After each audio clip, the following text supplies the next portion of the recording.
नमस्कार, मैं हूं संजीव श्रीवास्तव। आप देख रहे हैं 4PM न्यूज नेटवर्क। मित्रों, राहुल गांधी की जातिगत जनगणना की मांग प्रधानमंत्री नरेंद्र मोदी और उनके पूरे कुनबे भारतीय जनता पार्टी को रह रहकर दहशत में लाती है। और इस मांग को लेकर कितना खौफ है, ये हम बार बार देखते हैं। प्रधानमंत्री कभी स्वयं को ओबीसी से बताकर ये श्रेय लेने की कोशिश करते हैं कि ओबीसी का तो प्रधानमंत्री है। यही दावे या यही बातें बार बार भारतीय जनता पार्टी के नेताओं को दिए गए पदों को लेकर होती है। कितने ओबीसी को बीजेपी ने एडजस्ट कर रखा है, लेकिन जमीनी हकीकत क्या है? जो राहुल गांधी कहते हैं कि ओबीसी है या और भी वर्गों की बात वो बार बार उठाते हैं कि उनकी हिस्सेदारी कितनी है। कितने अफसरान बैठे हुए हैं जो बजट का एलोकेशन सेंट्रल में कर पाते हों, उसे खर्च कर पाते हों। कैसे एससी की जिम्मे जो भागीदारी है, एसटी की भागीदारी है, तमाम बातें होती हैं। और ये भय, ये डर बार बार रह रहकर मोदी या उनके कुनबे, भारतीय जनता पार्टी और सभी को सताता बार बार साफ साफ नजर आता है। और हकीकत क्या है? हकीकत भयावह है। इस कदर उल्टी तस्वीर है कि उसके जब आंकड़े सामने आते हैं तो सब पूरा का पूरा सच भी सामने आता है और कलई खुल जाती है। अभी एक जिस रिपोर्ट की मैं बात करने जा रहा हूं, वो रिपोर्ट सरकार की है, भारतीय जनता पार्टी की सरकार की। और जो आंकड़े हैं वो बतला रहे हैं कि ओबीसी वर्ग की क्या दुर्दशा है। बात मध्य प्रदेश से जुड़ी है। मध्य प्रदेश में जो पिछड़ा वर्ग कल्याण आयोग है, इसे जिम्मेदारी सौंपी गई थी कि जो ओबीसी वर्ग है उसमें सामाजिक, उसकी आर्थिक और शैक्षणिक स्थिति जो है उसका आकलन कीजिए। अब जो आंकड़े आए हैं वो बेहद बेहद चौंकाने वाले, डराने वाले, कहीं ना कहीं इस वर्ग की उपेक्षा कैसे हो रही है इसे दर्शा रहे हैं। मध्य प्रदेश में भारतीय जनता पार्टी 2003 से सत्ता में है। बीच में एक 15 महीने का कमलनाथ का वो कार्यकाल छोड़ दीजिए जब 2018 में कांग्रेस आई थी। और 2003 से और अब 2025, उस 15 महीने के कार्यकाल के अलावा सरकार में बीजेपी है। और एक हैरत अंगेज बात यह भी है कि उमा भारती से लेकर मोहन यादव, उमा भारती 2003 में मध्य प्रदेश की मुख्यमंत्री हुई थी, फिर बाबूलाल गौर हुए थे, फिर शिवराज सिंह चौहान ने लगातार 3 बार मुख्यमंत्री पद का निर्वहन किया और चौथी बार जब कमलनाथ की सरकार गई तो फिर वो मुख्यमंत्री, और अभी मोहन यादव मुख्यमंत्री। और ये सभी जितने नाम मैंने गिनाए, चाहे उमा भारती हूं, बाबूलाल गौर हों, शिवराज सिंह चौहान और अब मोहन यादव, सभी ओबीसी वर्ग से आते हैं। वो मध्य प्रदेश में ओबीसी वर्ग के हाल क्या हैं, ये जो रिपोर्ट है ये आंख खोले। सबसे एक चौंकाने वाली बात यह है कि इस रिपोर्ट को 1 साल से सरकार ने रद्दी की टोकरी या ठंडे बस्ते में डाला हुआ है।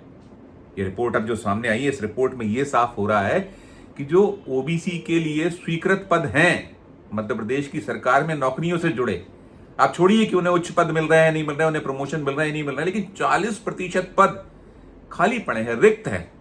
और एक हैरतअंगेज आंकड़ा यह भी है कि जो अखिल भारतीय सेवा है या जो इससे जुड़े पद हैं उसमें 64.08% पर सामान्य वर्ग के जो अधिकारी हैं वो काम कर रहे हैं।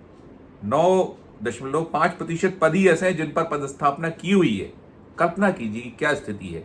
और पूरे के पूरे जो आंकड़े हैं, मध्य प्रदेश में जो ओबीसी का एक वो है, जनसंख्या है, वो 48% है। जो ये किया गया है, पूरा का पूरा एक रिपोर्ट तैयार की गई है, उसमें 48% में सरकारी नौकरी में हिस्सा 16.8% है। और मध्य प्रदेश में यदि आरक्षण की बात करें तो 14% आरक्षण मिला, और इसे कमलनाथ की सरकार ने 27% किया था जब वे आए थे। और मामला कहीं कानूनी दांव पेच में फंस गया, कोर्ट कचहरी हो गई और कमलनाथ की सरकार को गए लंबा वक्त हो गया है। वे केवल 15 महीने के लिए 18 में आए थे, और जब उनकी सरकार की, उसके बाद शिवराज सिंह चौहान की अगुवाई वाली सरकार रही, अब मोहन यादव की सरकार को करीब 1.25 साल 1.5 साल हो रहे। लेकिन जो 27% करने का मसला मामला है ये कोर्ट में अटका पड़ा है। और उसमें निकल कर कहीं ये आता है कि जो सरकार है, सरकार की इस पूरे जो चल रहा है मामला, उसे लेकर लटकाने अटकाने वाली कहीं पूरी की पूरी उसकी जो मूव्स हैं वो नजर आए हैं। अभी एक ये भी हुआ है कि जो हाई कोर्ट ने अभी आखिरी मौका दिया है मध्य प्रदेश की सरकार को। कहा गया है कि यदि सरकार जवाब नहीं देती है तो 15,000 रुपए जुर्माने के साथ जवाब लेंगे, ये कहा गया है। और ये कौन कह रहा है? चीफ जस्टिस हैं जो मध्य प्रदेश हाईकोर्ट के सुरेश कुमार केत और जस्टिस विवेक जैन की युगल पीठ ने आदेश जारी किया बीते दिनों, और अगली सुनवाई जून महीने के दूसरे हफ्ते में है।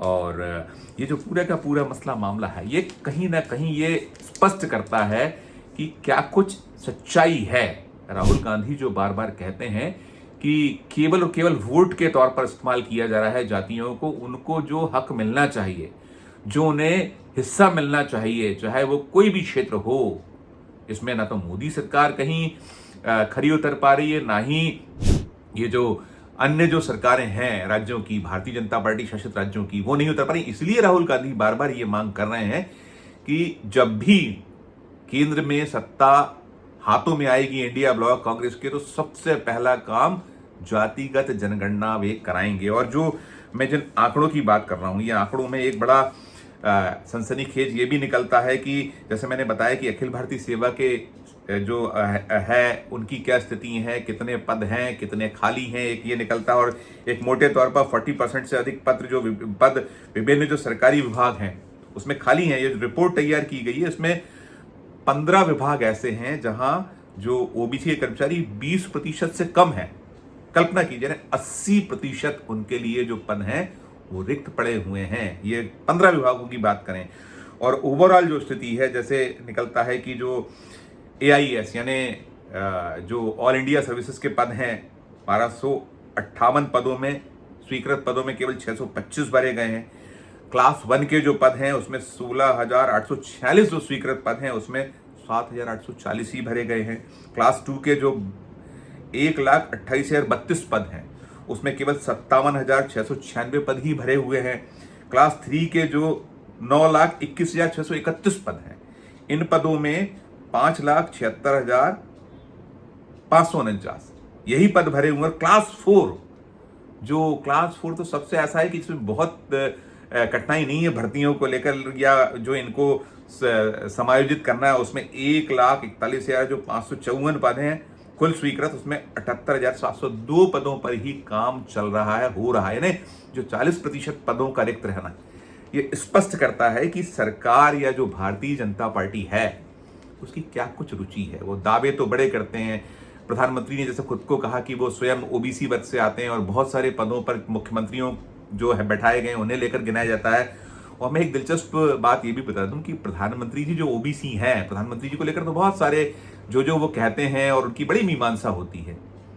उनका जो अपना वो आते हैं मूद, घांची और तेली समाज से आते हैं। ये गुजरात में जो होता है मूद, घांची और तेली समाज, और इसको जो अधिसूचित किया गया था, ये अधिसूचित हुआ है 27 अक्टूबर 1999 में। यानी मोदी जी को ओबीसी का दर्जा 1999 में मिला। इसके पहले वे ओबीसी नहीं थे। यानी कुल 26 साल की उम्र है उन्हें ओबीसी में, जिसे वो ताल ठोककर, छाती ठोककर कहते हैं कि 26% माफ कीजिएगा 26 साल उनको, और वो कहते हैं कि वो खुद ओबीसी से हैं।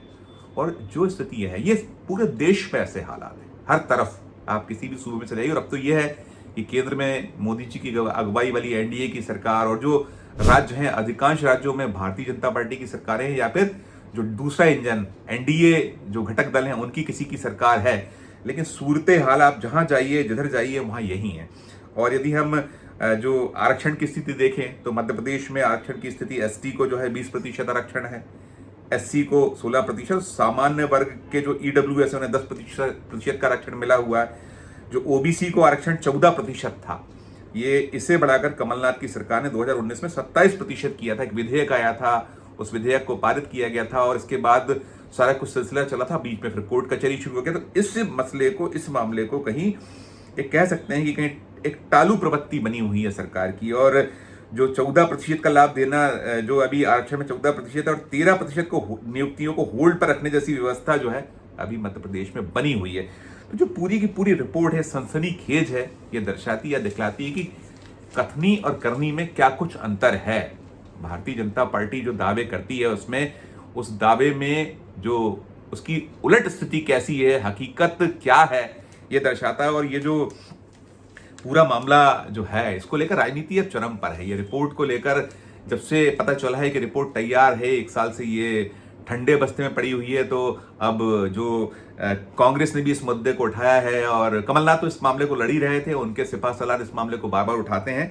मध्य प्रदेश जो पिछड़ा वर्ग आयोग उसके पूर्व अध्यक्ष हैं जेपी धनोपिया, उन्होंने ये मांग कर डाली है कि ये जो रिपोर्ट है जो साल भर से ठंडे बस्ते में पड़ी हुई है, इसे सार्वजनिक किया जाना चाहिए कि क्या कुछ वास्तव में हालात हैं। और मध्य प्रदेश में एक ये भी है कि अभी हम देख रहे हैं जो बिल आया हुआ है वक्फ संशोधन बिल, तो इसे लेकर बड़े बड़े दावे किए जा रहे हैं कि मुस्लिमों के हितों के लिए कितनी चिंतित है केंद्र की सरकार, भारतीय जनता पार्टी।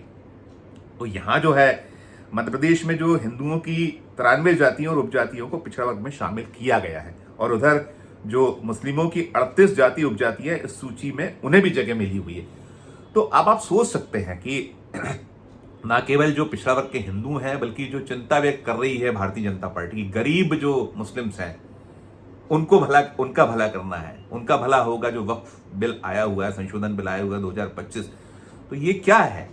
ये जो दिखला या दर्शा रहा है कि इसमें 38% जो जाति उपजातियां हैं मुस्लिमों की ये सूची में हैं, ओबीसी में, उन्हें लाभ नहीं मिल पा रहा है। तो ये कथनी और करनी का एक बहुत सुस्पष्ट उदाहरण है। और ये मैंने जैसे कहा कि ना केवल मध्य प्रदेश बल्कि देश में और जो भारतीय जनता पार्टी शासित राज्य हैं वहां ऐसे ही हालात हैं। क्या कुछ टिप्पणी है आपकी? आप भी जरूर कीजिएगा कि ये जो मगरमच्छी आंसू बहाती है भारतीय जनता पार्टी, प्रधानमंत्री नरेंद्र मोदी जी, उनका पूरा कुनबा, वास्तव में क्या उनके कथनी और करनी में अंतर है? इस पर टिप्पणी हमारे वीडियो के कमेंट बॉक्स में जाकर जरूर कीजिएगा। खबर अच्छी लगे तो चैनल को लाइक कीजिएगा, सब्सक्राइब कीजिएगा, ज्वाइन का बटन दबाइएगा तो और हमारी हौसला अफजाई होगी। प्यार और इसने बनाए रखिए और देखते रहिए 4PM न्यूज नेटवर्क। धन्यवाद, नमस्कार।